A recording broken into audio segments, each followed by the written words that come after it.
All right, fellas, so training camps have wrapped up. 52-man rosters are set. The teams have headed back to their hometowns, and we're just over a week away from official kickoff in the XFL. The news is coming in hot. We have a couple things we need to get to.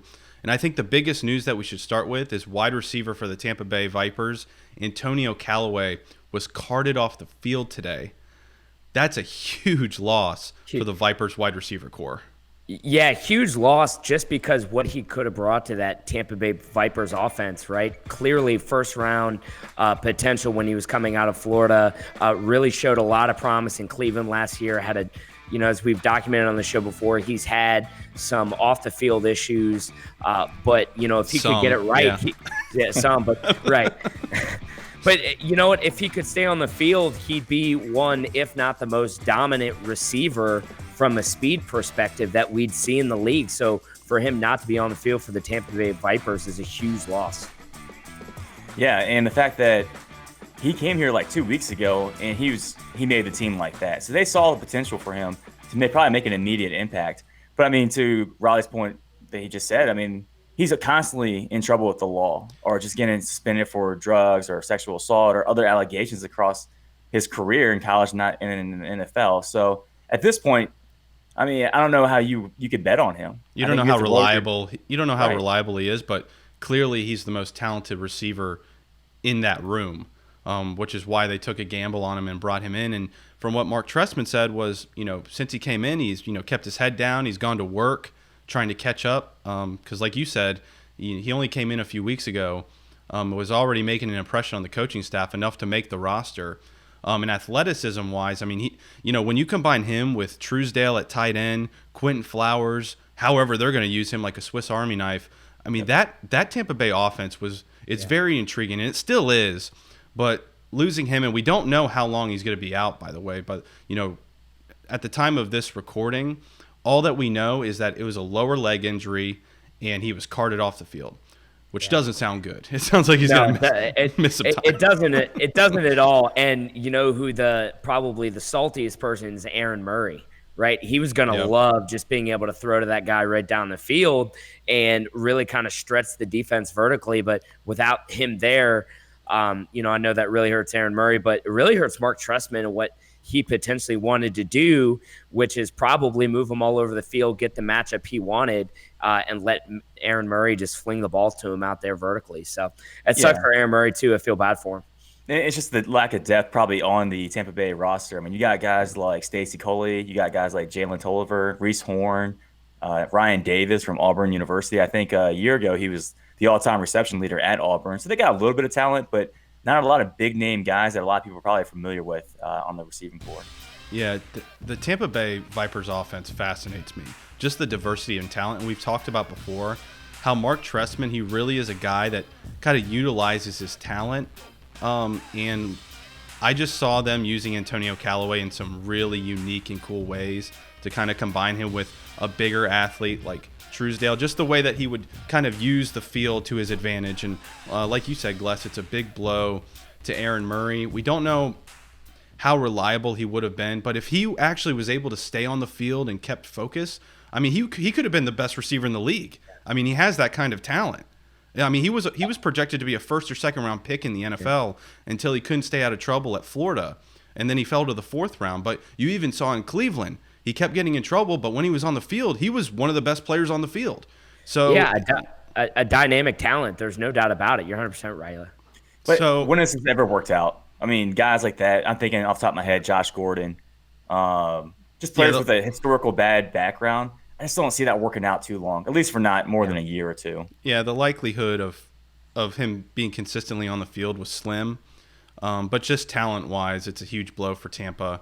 But I guess we'll see when more details come out how long he'll be out.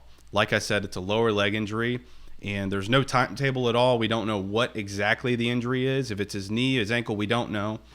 So we're not going to speculate, but all we know is it's a serious injury, and he was carted off the field in practice. Some other big news that came out, we have some quarterback competitions that have finally played themselves out. And let's go ahead and start in Seattle. One that I don't think the guys on this show are very shocked by, but Brandon Silvers, he was their allocated quarterback. They had a lot of guys in camp. They had Chase Litton, who they waived and now is in Tampa. And then they brought in Joe Callahan, who was just off the practice squad, brought him in, and he just didn't have enough time. He was waived. So it really came down to him, Brandon Silvers, and BJ Daniels. And just talent-wise, BJ Daniels, he gives you that mobility from the quarterback position, but just in terms of command of the offense and arm talent, I don't think any of us are shocked by Brandon Silvers being named the starter. No, I'm certainly not surprised as well. I thought it was really a two-horse race with BJ Daniels, and I thought all along that Silvers kind of had the upper hand the whole time. I really like Brandon Silvers' skill set and what Seattle's going to do with that offense. I think they're going to tailor it around really their stable of running backs and really make it easy for Brandon Silvers to make high percentage throws down the field, down the seams, and really make it easy for him and let him kind of showcase his skill set instead of putting everything on his back. So to me, this isn't shocking. I don't know what you think, Pastel. So I'm shocked that this was even a competition to begin with, in the sense of I thought Brandon Silvers, like, this was it. Like, he coming from the AAF, they thought he was going to do very well, a tier 1 quarterback for the XFL. And then BJ Daniels came in, and it's like you start hearing rumblings like, oh man, this is getting more and more snaps away from the quarterback. And it's like, okay, now he's talking about first string reps, and now we're talking about, hey, 2 weeks or a week before the actual first game, you finally named Silvers the starting quarterback. So I'm kind of shocked it took this long for Silvers to get that starting quarterback position. I like his skill set, though. Right, I liked him in the AAF. I really like what he did at Troy. I think he has the potential to be a really good quarterback in this league. So I'm with you, Pastor. I'm surprised it was even a competition. Yeah, and not to mention, he had more game reps last year. Like, BJ Daniels, the last few years, hasn't played a lot of football. So he comes in and kind of just automatically starts competing with them. So I'm not sure if that's a knock on Brandon Silvers or, giving kudos and props to BJ Daniels. Yeah, I don't know. But in the AAF, Brandon Silvers, he impressed me in his limited time. I wish we got to see him more because it took him a few weeks to get on the field. But you remember Johnny Manziel was brought in to the Memphis Express, and obviously that created a lot of hype, a lot of buzz around getting Johnny Manziel on the field. But Brandon Silvers was playing so well that he didn't really give them an opportunity to take him out of the game. Every time he came in, he played well. So I'm glad to see that he is named the starting quarterback in Seattle, just for my sake, being able to see, if he can continue the success that he was finding in the AAF. But there's another quarterback competition that I know that the guys on this show, we were split on at least a few weeks back, and that is in St. Louis. Jordan Ta'amu, he was their number 1 allocated quarterback, and he wins out the job over Taylor Heineke. And then Brogan Roback, who was waived by the team. St. Louis there's been a lot going on with that offense and specifically that quarterback situation. But I know that, Pastel, you and Kenny were very high on Heineke. But to me, it says a lot about the upside of Ta'amu that, it's easy to kind of take a look at Ta'amu. If he was in the NFL right now, he would be a rookie. Yeah. And in the XFL, I feel like that's kind of forgotten because everybody's new.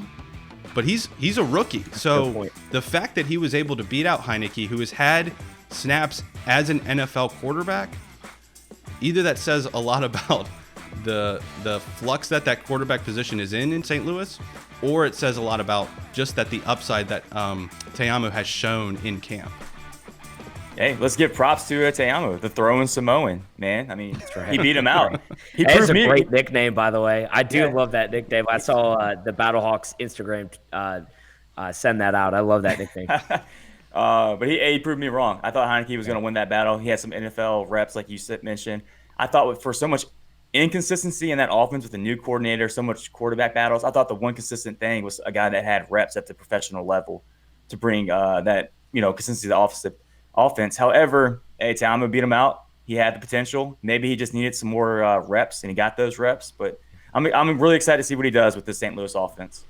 Yeah, with Ta'amu, I think it's hats off to him, right? You competed against a guy who had meaningful NFL snaps, had played with the Vikings. He was the backup in Carolina for a couple years and got significant playing time with Cam Newton went out. So for him to beat out a guy like Heineke, I think just shows you how good Ta'amu's been in camp. One of the things I like about Te'amu, and it's, if you look at our past shows and past episodes, is really his ability to utilize his legs. So I wonder if Chuck Long is going to really likes that factor and was like, hey, you know what? I've got this second dimension in here that I could utilize with, a Christine Michael in the backfield. So, hats off to Te'amu. He must have played really, really well in camp to beat out a guy that, like I said earlier, had meaningful NFL snaps. Yeah, we're looking at two teams, I think, in Seattle and St. Louis that are going to be some of the few teams that are going to really be committed to the run. When you got guys like Christine Michael, Matt Jones in St. Louis, and then that stable of running backs you have in like Kenneth Farrow, Trey Williams, Jaquan Gardner up in Seattle, they're going to be committed to the run to hopefully take pressure off of these quarterbacks, especially Te'amu, because not only is he, a rookie, but in college he only really started for a full year and a half of a year. So even in college, he didn't get that many reps. So what does that say, man, about the upside of Te'amu? I am so excited to see him and what he's going to do on the field. And I think that, in the beginning of the year, I hope they ride it out with him, because he's probably going to make mistakes. That's just what happens when you're a young quarterback that doesn't have a lot of reps. But I just hope that they stick with him through that and see if he can kind of grow and develop as the year goes on. Yeah, Riley, that's a good point, though, is what is the leash for these quarterbacks? For the Brandon Silvers, for the Jordan Te'amu, in a 10-game schedule, how long can you wait for a quarterback to get rhythm in an offense? Can you wait 2 games? Can you wait 3 games? I don't know if you can wait 3 games. It's a great point. I don't know. I don't know the answer to that, because the schedule is, there's only 10 games. In just a few games, you can be out of it already. That's true. Now, when we had Mike Mitchell on, I know one of the things that he thought was interesting was every team has 3 division games to end the season. So even though you may start 0-3, you may not totally be out of it. But I think it's a valid point, Pastel. But I think it's going to be a team-by-team basis. I think in Seattle, I'd be stunned if they pulled Silvers early, just because that team's going to be really run-heavy. They have that stable running backs that we've been talking about. I don't think they have the world's greatest receiving core and tight end crew there either. So I don't believe that there's much there to help Silvers out. I think they're going to let him develop. Te'amu's the interesting one, though, because they have a backup there that, again, has NFL experience. And if he's really bad really early, are you going to pull the plug? I guess we'll see what Chuck Long and Jonathan Hayes do down there. But I think it's a really, really interesting point with the Battlehawks more than I think with Seattle. The stability there, it's definitely something to be at least a little concerned about. I mean, you lose Doug Meacham the first week of training camp, your offensive coordinator. Chuck Long steps in, and you're starting basically a rookie quarterback there who has a ton of upside, but not a lot of game experience. So and this is the one head coach with like no head coach experience. Yeah, him and Winston Moss. Coach. Yeah, right. So it's gonna be interesting. A lot of learning curves. There's also a ton of transactions that are taking place. Let's just kind of roll through some of these. The craziest one is that, hey guys, Shawn Oakman's back. Your boy, Pastel. Your boy. Yes. Your boy's back in L.A. Pastel, do you think he just decided to come back? Like he just kind of came in the locker room and was like, yeah, I'm going to play here. And they were just too scared to tell him no. I'm not going to tell him no. And honestly, again, he's the first guy off the bus. Why would you not sign him? He doesn't have to play.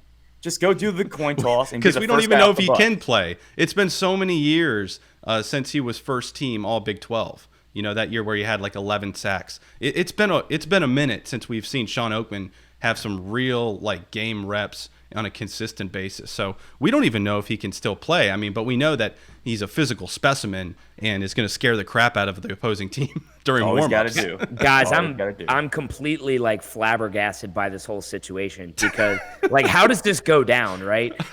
They cut him, they go to training camp, and then they bring him back. Honestly, Shawn Oakman's the luckiest guy ever. He doesn't have to go through training camp. He doesn't have to, right? He can sit there and just Gless, maybe you're onto something. Up, maybe he told them, I'm not trying to deal with training camp. So they let him just go home and like, just come back when we're done. When we get back to LA, we'll meet you back here. In the comment section, can we get some really good conspiracy theories? That's what I want. Everybody who's listening right now, go ahead and give me your best Shawn Oakman conspiracy theory because I have no idea. Things here, and I'm not gonna say it on the air just because they were unconfirmed, but I didn't think he was coming back, and then all of a sudden he shows up right after training camp. So I don't know. This whole situation interests me. Another interesting situation is Garrett Hartley, the kicker. You probably know him from his time at the Saints, and he was successful with the Saints. The Seattle Dragons brought him in, and it was his first day, wasn't it, Pastel? He came in, he kicked some field goals, and then at lunchtime, they told him to get lost. Yeah, he was 19 for 20 with a long of 55. And then at lunchtime, they cut him they said he was an unknown risk. And so Hartley put on his Instagram. What does that mean? I don't understand what that means. Like, that's so vague. Yeah, well, so on his Instagram, he said he expressed frustration, right? So he said, unfortunately, my time in Seattle has been cut short. Even with world-renowned spine surgeons backing, as well as other experts, the XFL would not clear him to play. So pretty it's much, a medical thing. It's a medical thing, and he was kind of taking some jabs at the XFL, saying, like, how are you the expert saying I can't play when all these world-renowned surgeons can't? They say I can play. Yeah. So he's a little frustrated right now. I can understand why, but I can also understand from the XFL perspective. I mean, if you know he's got these issues. Wouldn't he take a physical before you sign him? Doesn't that seem backwards? Like, why would you sign him, promote him, send him to Seattle? He's practicing, and then in the middle of it, like, oh yeah, sorry man, you failed your physical. You got to go. Like, wouldn't you try to sort all of that out before you sign the guy? Yeah, someone's getting fired probably. Yeah. Well, no, that's a great point, Riley. Like, when you get signed, all of it is always pending a physical, right? And rarely like, how many jobs do you start physicals before you get the background check, and then they're like, oh yeah, so you've been arrested 5 times. You got to go, man. Yeah, but you've been there for a whole day. That's right. It makes no sense. Yeah. But thanks for your time. Sorry you had to come all the way to Seattle. Yeah, that's a crappy situation, man. You got to feel for him, especially since he's for a kicker, he's very well known. I mean, he was very successful with the Saints. So, kind of shocking news out of Seattle. A lot of things going on in Seattle right now. Yeah, just one more note on Hartley. I don't know the history on him and why he's not in the NFL anymore. I would assume it is it has to be some sort of medical thing, right? I mean, they're always looking for reliable kickers in the NFL, and he seemed to be kind of hanging out there ready for somebody to sign him. I don't know his history. So he tore his ACL playing for the Pittsburgh Steelers in 2015. Oh, did he? Yeah, so it's definitely probably more medical. I mean, the guy won a Super Bowl. He actually set an NFL record for most consecutive made field goals to start a career, and so that was surpassed by another kicker later on. So he's had a very successful NFL career, but I do think that medical, I mean, again, NFL didn't want him, the XFL doesn't want him. There's a reason why, I think, at this point. Yeah. We may as well just stick with Seattle. So a guy on this show that we were extremely high on was wide receiver Jalen Roll. He was drafted in the 5th phase of the XFL draft. Apparently he looked pretty good in training camp. I mean, he hasn't played football in a couple years, so he had that going against him because he went to Air Force and then he served in the military for a couple of years, and now he's back trying to get back into professional football. So it's a great story. But Seattle waived him, and now he's picked up by DC along with Simi Cobbs, who was released by the Renegades, and DC picks him up too. So those are 2 big body receivers. DC has like quite the stable of wide receivers now. Yeah. They had a lot of smaller, quicker, faster guys, and now they've added. I guess they were intentionally trying to add some size to that wide receiver room in Jalen Roll and Simi Cobbs.